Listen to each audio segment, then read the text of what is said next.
आता हे कोणती मेथड आहे? Determinant method. याच्या आधी कोणते कोणते पाहिलं आपण? कोणते पाहिलं? सायमल्टेनियसचे. आणि दुसरे कोणते? Graphical method. आता थर्ड जे आहे डिटर्मिनंट मेथड. डिटर्मिनंट मेथडलाच क्रॅमर्स रूल म्हणतात. काय म्हणतात? Cramer's rule. पहा, using determinants simultaneous equation can be solved easily and in less stress. जेव्हा आपण डिटर्मिनंट यूज करतो सायमल्टेनियस इक्वेशन साठी, ते सोडवायला पण काय सोपे होईल आणि कमी जागेमध्ये पण सॉल्व्ह करता येईल.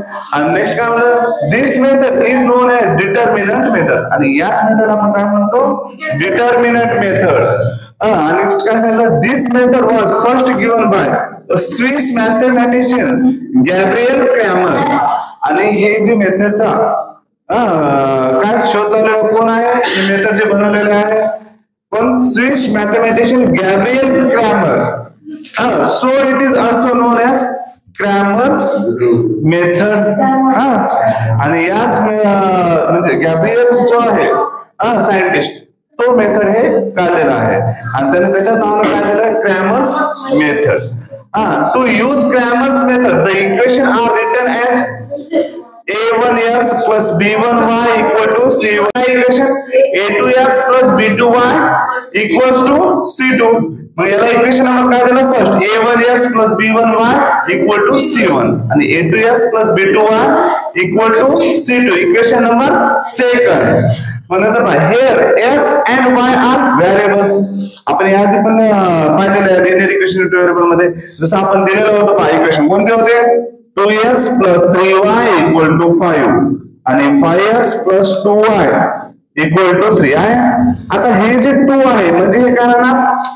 a1 पुन्हा हे झालं x plus b1y equals to c1. c1 म्हणजे कोणता होता? 5. हे c1 झाला 5, b1 झाला 3, a1 झाला 2. आता a2x plus b2y equals to c2. c2 काय आहे? 3, b2 आहे 2, a2 आहे 5. या मेथड मध्ये फक्त आपण सांगणार जात आहे a1 कोणता टर्म आहे, a2 कोणता आहे आणि पुन्हा b1 b2 c1 c2 हे आता कंपेअर करायचं actual. Here x and y are the variables and a1 b1 c1 and a2 b2 c2 are real numbers. a1 a2 b1 b2 c1 c2 हे काय सर्व रियल नंबर्सच आहेत. आणि a1 b2 a1 b2 a2 b1 is not equal to 0. म्हणजे आपण एक पाहिलं determinant solve करता काय करू? क्रॉस मल्टिप्लिकेशन केलो. त्यामुळे अशाच टाइप मध्ये इक्वेशन तयार होतं. त्यामुळे जर व्हॅल्यू 0 आलं तर आपल्याला नेक्स्ट क्रॅमर्स मेथड सॉल्व्ह करायची आवश्यकता नाही. पण इथं नाही का जास्तीत जास्त a1 b2 a2 a2 b1 is not equal to 0. is not equal to 0 असतं म्हणजे कोणती ना कोणती नॉन झिरो व्हॅल्यू राहील. 1 2 3 4 -4 -3 -2 काय काही येईल व्हॅल्यू. हे इक्वेशनचा मीनिंग काय? a1 b2 a2 b1 is not equal to 0. म्हणजे असं इक्वेशन आलं डिटर्मिनंट सॉल्व्ह केल्यानंतर जर 0 आलं तर नेक्स्ट आपण क्रॅमर्स मेथडचा यूज करायचा का? नाही. 0 नसेलच म्हणाले त्याने. इज नॉट इक्वल टू 0 असेल म्हणजे कोणते ना कोणते समथिंग व्हॅल्यू राहील नॉन झिरो नंबर. आता इथं सांगितलं now let's solve this equation multiplying equation first by b2. Equation first ला आपण कशाने करू मल्टिप्लाय? b2 ने. a1 b2x plus b1 b2y equal to c1 b2. कुठे इक्वेशन फर्स्ट पहा a1 b2x plus b1 b2y plus b1 आपला b2 c1 म्हणजे c1 b2 आहे. इक्वेशन नंबर थर्ड दिला. तसंच इक्वेशन फोर्थ ला कोणत्याने केला मल्टिप्लाय? कोणता होता? याला काय म्हणले? Multiplying equation first. Equation first आपण b2 न काय करू? मल्टिप्लाय करू. काय करू? मल्टिप्लाय. पहा मग आता इक्वेशन आहे याला मल्टिप्लाय कशाने केलं आपण? समजा इथलं b2 ने केलं मग काय झालं? b2 ने इथलं केलं म्हणजे काय आलं equation? a1 b2x plus b1 पुन्हा b2y प्लस c1 b2 मला मग इक्वेशन नंबर थर्ड.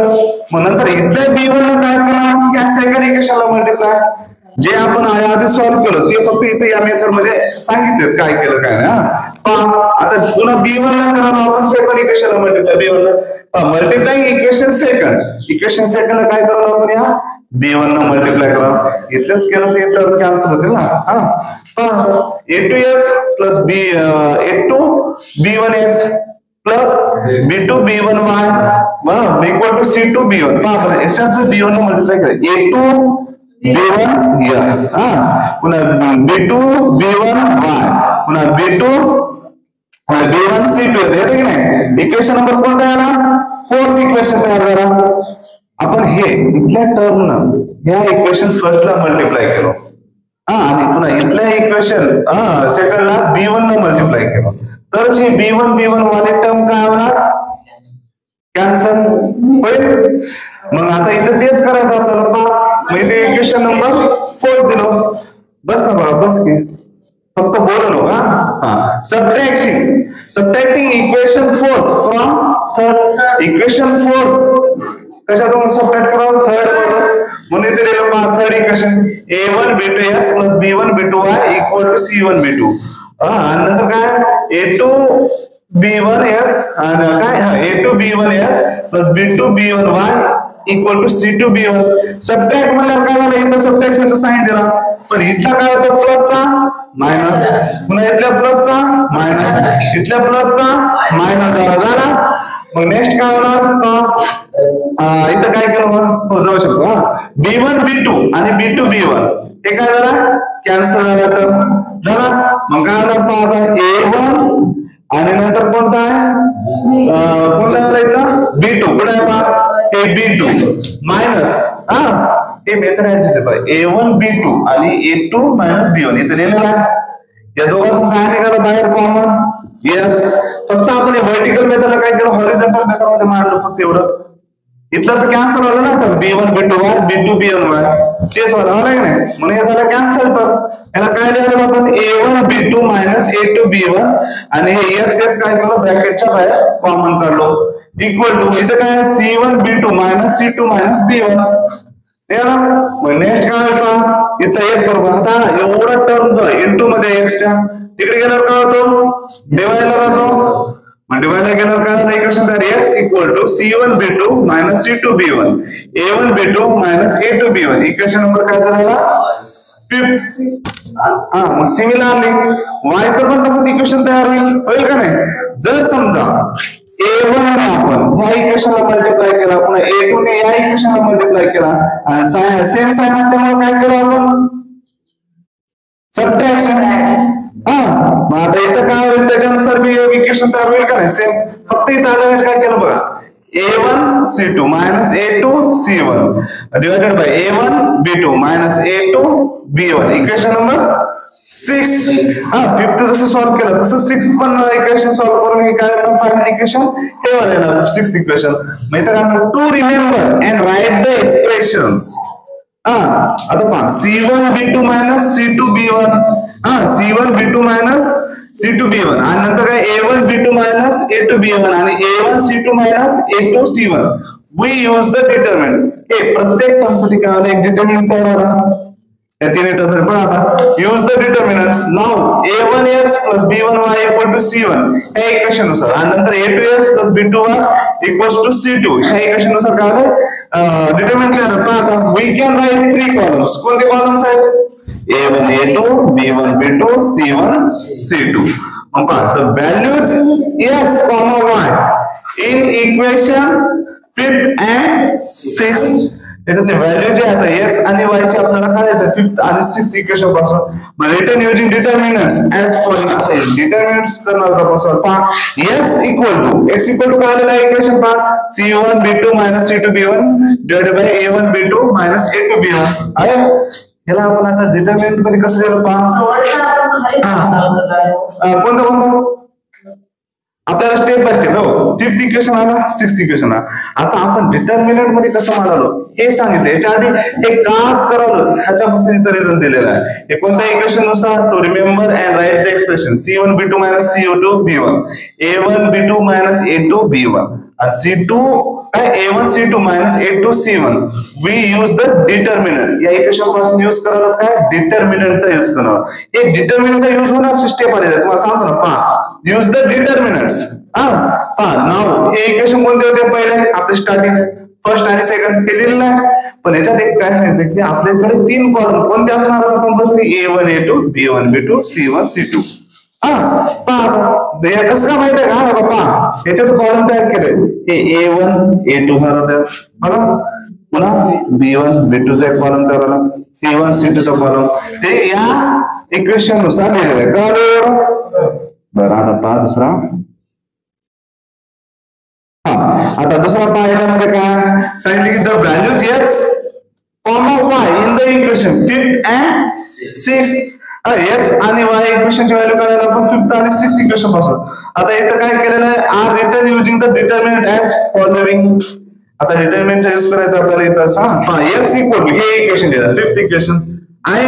आता बघा C1 C2 चा एक कॉलम म्हणला हे तर केलं गेलं त्या पुन्हा मायनस B1 B2 हे जर समजा तुम्हाला आता डिटर्मिनंट काल शिकले आपण पहा बरं C1 B2 minus B1 C2 झालं असतं का नाही हे इक्वेशनचं मग डिटर्मिनंट उलटा फॉर्म मांडलं की नाही आपण समजा हे आपण डिटर्मिनंट दिलेलं आहे C1 C2 B1 B2 त्याचा काय आला असतं फॉर्म घ्यायचा की आपण C1 B2 म्हणजे C1 B2 झाला मायनस B1 C2 म्हणजे C2 B1 लिहिलं B1 C2 लिहिलं C2 B1 लिहिलं चालेल डिवायडेड बाय याला येतं कसं A1 A2 B1 B2 हे कॉलम मध्ये मांडलं हे डिटर्मिनंट झालं की नाही येतं.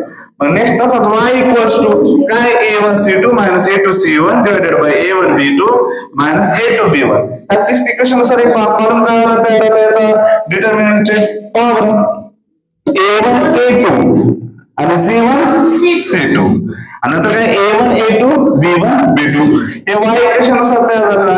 आता नेक्स्ट पहा to remember letters denote D साठी काय होणार मग आता फॉर्म्युला तयार झालेला आहे डिटर्मिनंटचा डी जेव्हा म्हणतो तेव्हा काय होणार A1 A2 B1 B2 dx determinant of x म्हणतात त्याला काय असतं डिटर्मिनंट ऑफ x पहा C1 C2 B1 B2 ह्याच्यात पहा डी मध्ये कोणते कॉलम देण्यात गेला सांगा बरं तुम्ही याच्यात A1 A2 आला B1 B2 आला पहा A1 A2 आला B1 B2 आला C1 C2 आला का हे लक्षात आलं dx म्हणजे काय x वाला कॉलमला वगळून टाकायचं बाकी घ्यायचं पहा बरं आता इथं कुठं आहे इथं पहा C1 C2 B1 B2 पहा इथे इक्वेशन कुठं आहे x वाला कॉलम वगळला कोणता आहे A1 A2 आहे का त्यात बघा बरं dx मध्ये त्याला वगळला B1 B2 C1 C2 आहे की नाही फक्त a च्या ठिकाणी या a कॉलमच्या ठिकाणी काय करतो आपण C1 C2 आणि b ऍज इट इज दिला. आता dy y मध्ये काय y म्हणजे b वाला वगळला a वाला A1 A2 लिहिला आणि पुन्हा काय C1 C2 लिहिला कोणत्या ठिकाणी a y कॉलमच्या ठिकाणी आहे का नाही B1 B2 च्या ठिकाणी काय करू आपण C1 C2 लिहिला मग x इक्वल टू म्हणजे काय dx बाय d समजा इथल्या डिटर्मिनंटची जे काही व्हॅल्यू त्या व्हॅल्यूला आपण या डिटर्मिनंटच्या व्हॅल्यूला डिवाइड करणार म्हणजे x ची व्हॅल्यू घेणार x म्हणजे काय dx बाय d y म्हणजे dy बाय d. आता प्रत्येक डिटर्मिनंट तुम्हाला कोणत्या मेथडमध्ये सॉल्व्ह करता येईल त्याची काय व्हॅल्यू समथिंग येईल मग जेव्हा समथिंग व्हॅल्यू येईल तेव्हा x ची व्हॅल्यू काढण्यासाठी काय करणार आपण इथल्या dx ची जे काही व्हॅल्यू आहे समजा 6 असेल आलेली तिथं काय होणार हे समजा 2 असेल तर 2 1 2 2 3 6 x ची व्हॅल्यू काय 3 तिकडे y ची व्हॅल्यू तशीच काय समथिंग येईल का नाही. आता हे तुम्हाला प्रॉब्लेम सॉल्व्ह करताना कळून जाईल सर्व गोष्टी क्लिअर होऊन जाईल.